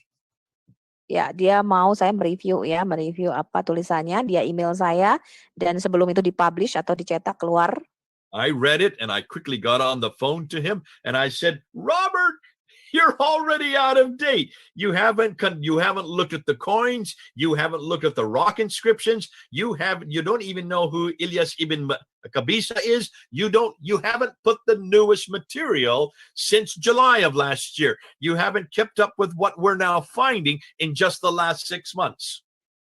Ya, saya kemudian langsung telepon kepada Robert. Saya berkatakan, wah kamu udah ketinggalan gitu ya, udah ketinggalan jauh ya. Kamu tidak melihat materi-materi yang kita temukan 6 bulan ini sangat banyak ya. Kamu tidak melihat koin, inskripsi ya. And he said, well, what should I do? I've already sent it to the publishers. Lalu Robert berkata, apa yang harus aku lakukan? Aku udah terlanjur kirim ke penerbit saya nih. It's going to come out in July and it's already out of date. So I said to him, just publish every year. Just publish a new book every year and add the new material year by year by year by year, which he's going to do. Now, ya, saya cuma mengatakan terus tambah materi baru, terbitin terus setiap tahun dan tambahkan materi-materi yang baru. This material that I'm going to be introducing, I can't do it today. It's going to be too long. And I can see now this is going to take too long to do all this. But the material that we're going to be getting, that you're going to be getting, and I'll send you the PowerPoint, this material is so damaging, but it is so exciting because it is moving so quickly. We're getting so much new research done. We're having so many more people helping us with it. And we're all from many different countries. It's happening all over the world, but there are only a few of us that are actually getting it out in the public sphere. I am one of those. Hatun Tash from England is another. Al Fadi from here, United States, is another. There's only about 3 of us. Then we have Mel and his whole team from Ireland. There's only about 4 of us who are actually putting this out into the public sphere. Oke, materi-materi yang kita dapatkan ini ya sebenarnya dari seluruh dunia ya. Ada banyak orang yang membantu kita. Cuman yang bicara kepada publik itu paling baru saya, Sister Hatun Tash ya. Kemudian ada Mel, kemudian ada Al Fadi di Amerika. So we're going to be, because it's so much material, it's going to take too much time to do it in one session. I thought I could get through this very quickly. I'm not going to be able to just because there's too much already. But let's try to finish these questions at least for now. Okay.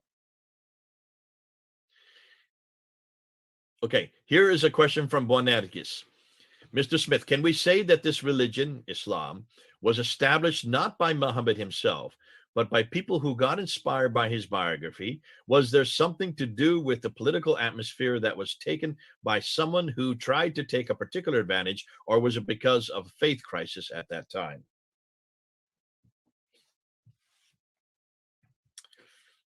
Go ahead if you could translate that. Iya, jadi tadi ya pertanyaan dari Bu Nerges tadi, apakah kita bisa menyimpulkan bahwa sebenarnya Islam itu tidak di Oh, you translate? Okay, let me answer that. Here. Bu Nerges, bentuk oleh Muhammad ya, tapi karena situasi politik. What we're going to find is that Islam that we have today is a political invention, which means it was created for political reasons, not theological reasons. It was created to give authority to the Abbasid Empire. It was begun with the Umayyads. I'm not saying that it didn't begin in the late 7th century. It was probably begun by Abdul Malik himself, because he is the first to introduce the name Muhammad. He is the first to introduce the name Muslim. He is the first to introduce the name Islam. He is the first to introduce Quranic script, but no Quran. He did not talk about Mecca. Mecca did not exist when he was in power from 685 to 705. But we're going to get into that. We're going to get into that. Ya, jadi tadi Islam itu ya dikatakan dia muncul karena kepentingan politik pada waktu itu, pada zaman Abbasian ya. Tetapi kemungkinan ini Islam ini dimulai karena gerakan politik untuk menyatukan ya, untuk memberikan satu kuasa ya kepada dinasti Umayyah pada waktu itu.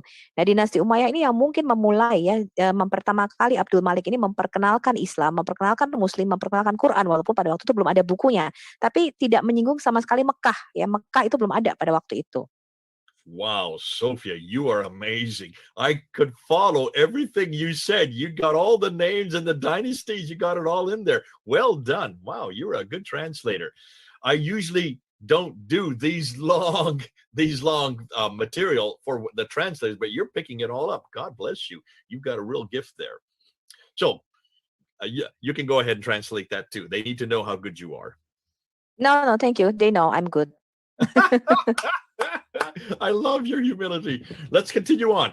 So here is the problem, Bonerges.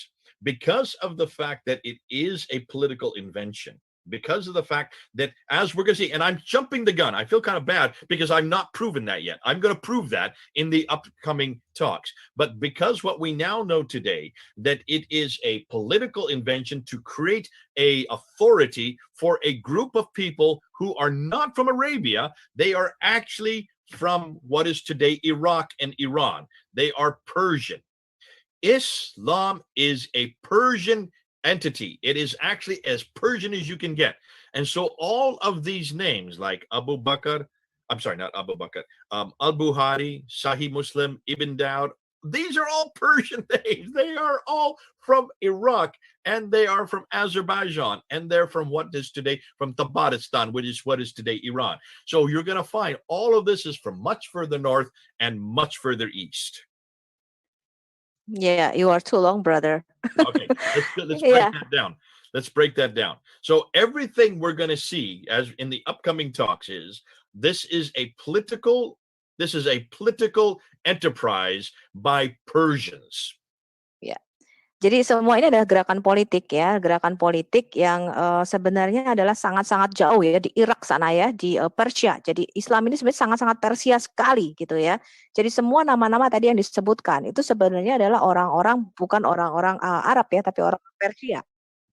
All of these people that I have referred today, Ibn Hisham, Al-Waqidi, Al-Bukhari, Sahih Muslim, this guy named Al-Tabari, none of them are from Arabia. They are all from what is today Iraq and Iran.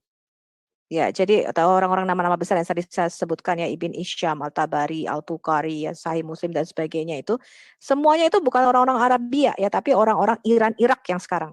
And that's why much of what you're going to hear will be the first time you've heard it. Ya, karena itu apa yang kalian dengar pada malam hari ini mungkin baru pertama kali teman-teman dengar. Hold on, I have to prove that, so I don't want to jump ahead of what I've already shared with you. Oke, saya nggak mau langsung lompat ya. Kita lihat dulu di sini. Robert Redford asked me this question. I've read a research, I forgot by who, about the Battle of Tours in 732. There is not a single French writer to the historian at the time that the invaders were Muslim. They are called Saracen. Even the banner of the Islamic army during the tour of the Tours did not contain any Islamic symbols. Can you confirm that, Jay? The answer is yes, you are correct. They did not have Islamic symbols at the Battle of Tours, which is in 732, which is during the Umayyad dynasty. In fact, what we're going to find out is that almost everything they had was certainly was political, but it was not theological. They did not come with the traditions or with the Quran in their hand, because the Quran was just being formed at the time of 732. Robert Redford chatting pribadi tadi ya. Saya nggak baca chatnya, pertanyaannya di chat. I'm sorry? I didn't see his chat. I didn't see his question. Oh, is that just a direct message to me? Okay. Whenever you write a question, make sure it's so everybody can read it. Robert Redford, can you make? Okay. What he's saying is, in the Battle of Tours in 732, in 732 what he has heard in his research, that the invaders were not called Muslims, they were called Saracens, which is true. That is the name, and we're going to get into that. I haven't got into that yet. They never call themselves Muslims. They call them Saracens or Muhajirun, or they call themselves Ishmaelites, or they call themselves Hagarins. Ya, jadi di dalam perang Tur tadi ya, yang ditanyakan oleh Robert Redford itu memang tidak disebut Muslim ya, mereka menyebutnya Saracen ya. Ada Saracen, ada tadi apa tuh tadi J. Smith. Brother Jay, what again? Saracen? Saracen, Muhajirun, which means people who are in Exodus or movement. They call themselves Hagarins because they're from the line of Hagar, and they call themselves Ishmaelites because they're in the line of Ishmael. Oke, disebut Hagarin juga, disebut orang turunan Ismail juga. The other name, the fifth name, they call themselves with Magre, which Magre means people of Hagar, people of like Hagarins, the same thing. Ya. Kata kelima adalah Magare, jadi orang-orang yang dari keturunan Hagar ya. And that's all from this book. That's all come out from his research. And that's why it was so devastating in 1997 when he introduced this to the world. And he said, listen, folks, there are no Muslims in the 7th century. Ya, itulah yang tadi ditulis di dalam buku ini ya, teman-teman. Makanya dia mengatakan, dengar nih teman-teman ya, tidak ada yang namanya Islam atau Muslim pada abad ke-7. Now, in 730, which is the 8th century, as they're moving up into France, into Battle of Tours is in France, they had already taken over Spain. They were now beginning to call themselves Muslims, but look at that is 100 years after Muhammad. Yes, pada waktu mereka mulai perang ya ke daerah Prancis di sana ya, itu setelah mereka menaklukkan Spanyol, mereka baru mulai menyebut dirinya Muslim, tapi itu ratusan tahun setelah Muhammad mati. We'll be getting into that, so I don't want to jump the gun again, but thanks for your question. Here's another one by Bukan Ahmad. Shalom Mikan. Shalom Malikum. Malikum Salam. I want to ask if the Quran was actually written in Aramaic language, is it true or not? Because I read Gabriel Sama book that said the Quran was written in Aramaic language. Yes. Oke, Bukan Ahmad mengatakan ya, saya mau tanya apakah Quran itu sebenarnya ditulis dalam bahasa Aramaik, benar apa enggak? Karena saya membaca dari Gabriel Sama, bukunya Gabriel Sama, bahwa Quran itu sebenarnya ditulis dalam bahasa Aramaik. Yes, you are correct. It is called Nabatean Aramaic. This book has come out in the last 2 years, written by Mark Dury, the Quran and its biblical reflexes, and he also makes that mention. Now Gabriel Sama did not do the research. The man who did the research on this is Al-Jalad. Al-Jalad is his name. Jadi Gabriel Sama benar ya tadi ya bahwa ditulis dalam bahasa Aramaik, tapi dia bukanlah yang pertama kali meneliti hal ini ya. Al-Jalad ini yang pertama kali menyelidiki bahwa Quran ini ditulis dalam bahasa Aramaik. And what he found out is when you look at the Quran, here, look at the Arabic in the Quran. If you look at the Arabic in the Quran, this is the Arabic, this is the earliest Quran according to Islamic tradition. This is the Hafs Quran. Ya, ini Qurannya versi Hafs, ya ini adalah Quran yang mula-mula yang diklaim oleh Muslim. It has the Tar Marbuta, and I'm looking for an Alif Maksura. Where's there an Alif Maksura here? So Tar Marbuta and the Alif Maksura, I don't see anything right here. Aleph Maksura, the S shape, the S shape. The Aleph Maksura and the Tar Marbuta are all through the Quran. Also, the definite article. So here is the definite article right there. Al. Okay, there's the definite article. Okay, there's the Tar Marbuta right there. There's the Tar Marbuta. So when you see these ending of words, like the Aleph Maksura, the Tar Marbuta, or the Al, which is the beginning, the definite article, that is all through the Quran, but that is not the Arabic that was spoken in Mecca and Medina. That is not the Arabic that was spoken in the Hijaz where Muhammad would have lived. Ya, jadi kalau Anda lihat tadi ya, ada akhirannya, ada definite article al juga di situ, jadi ada awalnya, prefiksnya ya. Tetapi itu sebenarnya bukanlah those endings, the Aleph Maksura, the Tar Marbuta, and the definite article are from Nabatean Aramaic.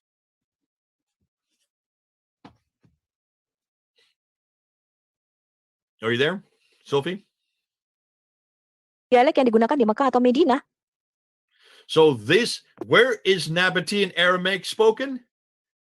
Way Ya, up in the north. ini? Oke, jadi mereka menggunakan bahasa Aramaik Nabatean ya, itu jauh di sebelah utara. The Nabateans is where Petra is, the city of Petra, which is in today Jordan. Nabatea ini adanya di Petra ya, yang sekarang ini Yordania. That's 600 miles further north. Itu 600 mil ya ke lebih jauh di arah utara. Nabatean Aramaic only has 16 letters. 16 letters. Ya, huruf-huruf Nabatean Aramaik ini hanya mempunyai 16 huruf. This Arabic that we use today now has 28 letters. Arabik yang digunakan sekarang itu ada 28 hurufnya. Nabatean Aramaic was so crude, was so barbaric that really people could not read it back in the 7th century.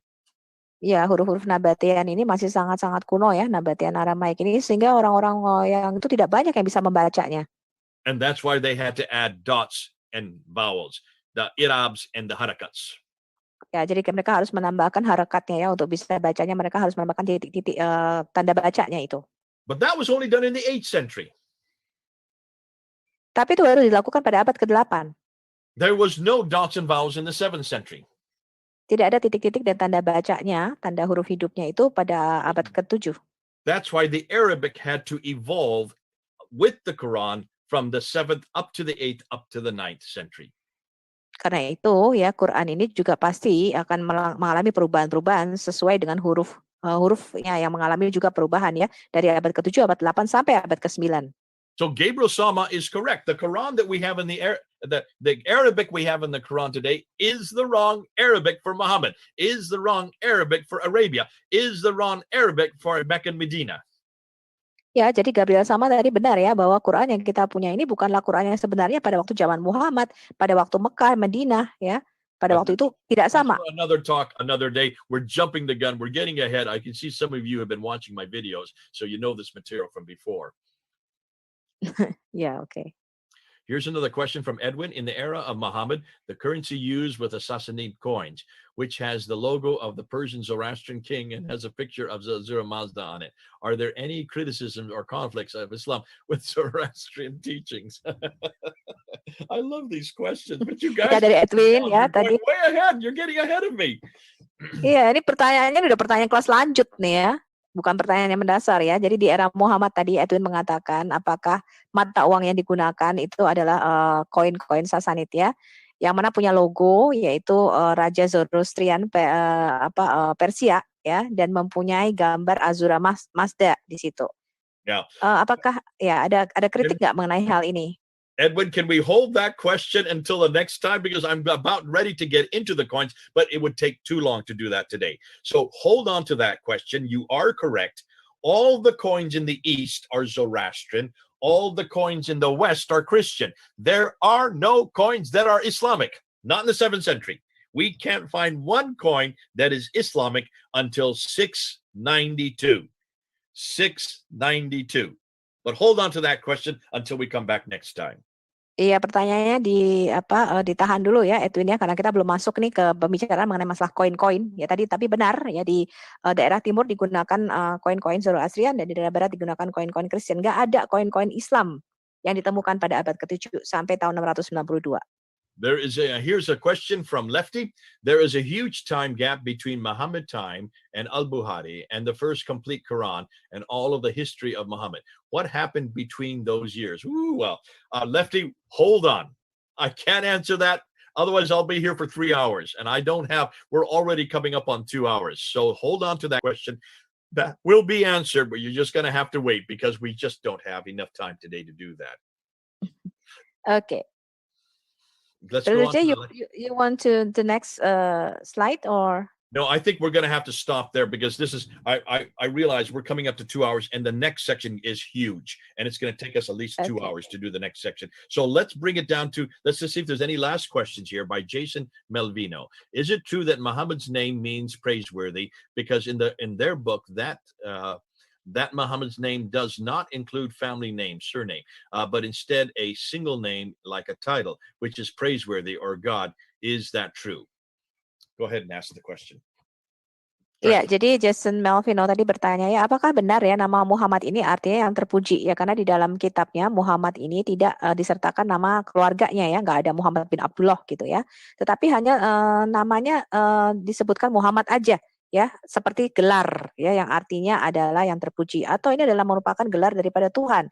Apakah hal ini benar? And that is exactly correct. You've got it right, Jason. Muhammad is not a name, it's a title. It means the praised one. So Muhammad is always the praised one. So which means, and when we see it on the coins, when Abdul Malik introduces it in 691 on the coins, when he introduces it on the Dome of the Rock in 692, when he introduces it on the Caliphal Protocol, is this a name? Ya, jadi tadi Jason Brother J mengatakan benar ya, Muhammad ini bukanlah nama tapi gelar ya, ketika Abdul Malik memperkenalkannya tahun 691 ya, itu di Dome of the Rock, jadi di Yerusalem. Dia memperkenalkan juga di koin tahun 692 ya. Ini semuanya adalah merupakan gelar ya, bukan sebuah nama pada waktu itu. Well, this is, as you're going to see, I'm going to be getting into this. Hold on to that question because I'm going to talk about the Dome of the Rock. I'm going to talk about the coins. I'm going to talk about the Caliphal protocols. I'm going to show you even where Muhammad is mentioned in the Quran, the 4 times where we see the name Muhammad. I'm going to dispute whether or not that has anything to do with a man named Muhammad. I believe, as you're finding, that this means the praised one. Who is the praised one? Hold on. And we'll answer that question. Iya, ditahan dulu ya, kita belum sampai ke sana ya. Siapakah ini yang arti yang terpuji ini ya? Nanti saya akan bicara mengenai koin, saya akan bicara mengenai kalifat, saya akan bicara mengenai the Dome of the Rock. Tapi ditahan dulu nih, jangan dijawab dulu. Nanti saya akan membuka semua. Siapa sih yang dimaksud dengan yang terpuji ini atau Muhammad ini di dalam Quran? 4 kali namanya disebut di dalam Quran. So after Muhammad died, was Islam stagnant or even dying and then introduced by the Abbasid dynasty? How about this, according to Pak Bagus? Ya, Pak Bagus bertanya, setelah Muhammad mati, apakah Islam ini stagnan ya atau berkembang? Menurut Brother J, seperti apa ini setelah Muhammad mati ini? Well, as you're going to find out, it had nothing to do with the Umayyads. There was no Muhammad, there was no Mecca, there was no Muslims, there was no Islam. We don't know of any book called the Quran. None of that existed in the 7th century when it should have been existed. This is all begun by Abdul Malik. You're going to find that out. It was then enlarged and added to by the Umayyads, but it's the Abbasids who come in 749. It's the Abbasids who give us the Islam that we have today.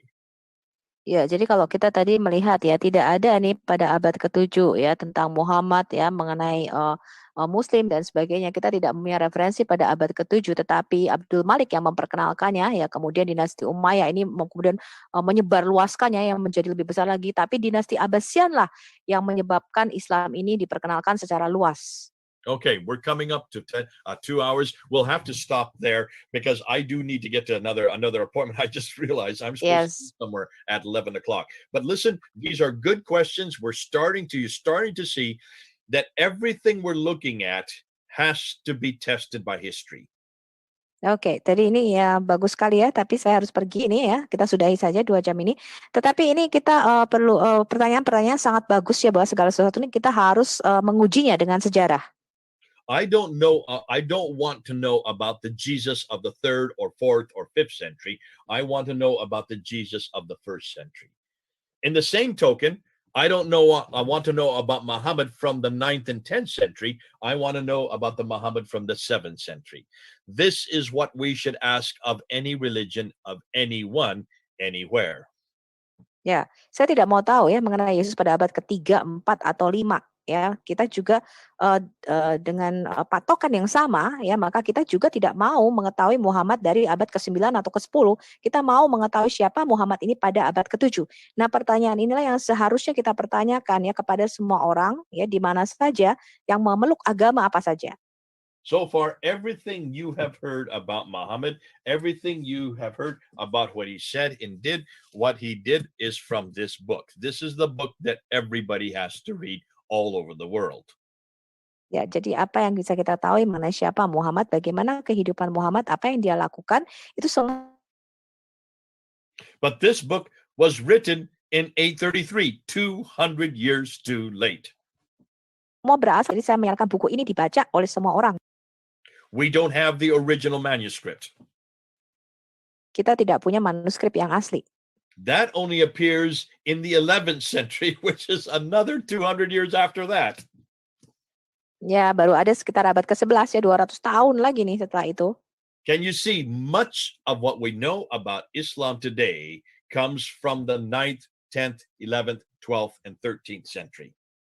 Ya, jadi apa yang kita ketahui mengenai Islam ini didapat dari abad ke-9, ke-10, 11, 12, dan 13 ya setelah itu.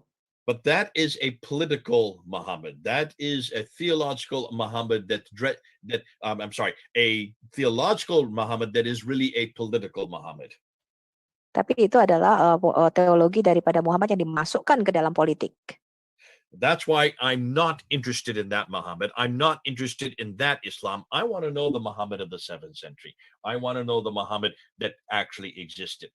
Now, that's what we're going to be doing. I thought I'd be able to get through it more. So today, we're going to have to break it up into smaller pieces. Oke, jadi tadi saya tidak mau tahu ya mengenai Muhammad tadi yang abad ke-9 tadi yang ada dalam gerakan politik ini yang dimasukkan sebagai political tadi ya, movement tadi. Tapi saya mau tahu siapa sebenarnya Muhammad ini pada abad ke-7 gitu ya. Siapa sebenarnya Muhammad ini?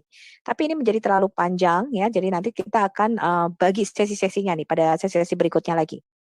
Okay, so we will stop there for today because there's an awful lot more that we need to go into to actually help you understand what's going on next. What I'm going to do the next time we come back, what we're going to do is we're going to actually then look at the coins. We're going to start with the coins. That's a huge section. That's an enormous amount of material. So let's come back. When we come back again, we'll then introduce the coins because the coins will show that there is no Muhammad in the 7th century. There is no Islam in the 7th century. There is no people called Muslims or a book called the Quran.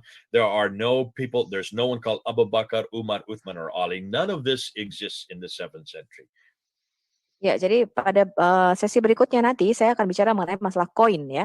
Kalau kita bicara mengenai masalah koin ini materinya banyak sekali ya. Jadi akan menjadi salah satu materi yang cukup panjang ya. Kalau kita melihat dari materi kedua nanti yang akan saya bicarakan mengenai koin, kita akan melihat bahwa tidak ada Muhammad pada abad ke-7 ya. Kemudian juga tidak ada Islam, tidak ada referensi mengenai Abu Bakar, Umar, Ali pada abad ke-7. Kita tidak tahu itu.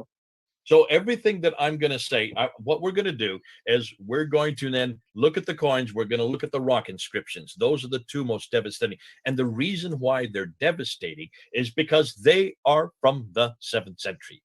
These are coins. We're only looking at coins from the 7th century. We're only going to look at rock inscriptions from the 7th and 8th century. So we're going back to that period, back to that time, back to that place. Ya, jadi nanti kita akan melihat ya inskripsi pada koin, kemudian inskripsi pada batu-batu. Kenapa dua materi ini yang paling sangat merusak ya sejarah mengenai Islam? Ya, karena kita kembali lagi kepada materi-materi koin pada abad ke-7, kita hanya akan melihat pada abad ke-7, kemudian inskripsi pada batu-batu dari abad ke-7 dan abad ke-8. Jadi kita akan kembali ke era itu, kepada zaman Muhammad pada waktu itu kita akan melihat bukti-bukti sejarahnya. Now we're going to stop there. We need to applaud you, Sophia. You've done an amazing job. I don't know of anybody that can remember so much as you do, names, dates, and places, and get it exactly correct after I go on for 5 minutes before I stop. Yeah, thank you. And then we're going to ask Brother Adam if he would please close us down, close us with prayer. Yeah, Over to Brother you, Adam Seeker, do you want to close? Yeah, sure. Thank you so very much for this opportunity. Father, thank you so very much for this blessed time that you have given us, Lord. Lord, thank you so very much. Lord, allow this session to go out to millions and millions of Muslims so that they would understand what problems that they would have, the issues that they would have, and their scholars have lied with them. And they could get out of the darkness and the deception, because there's nothing in Islam that can save them.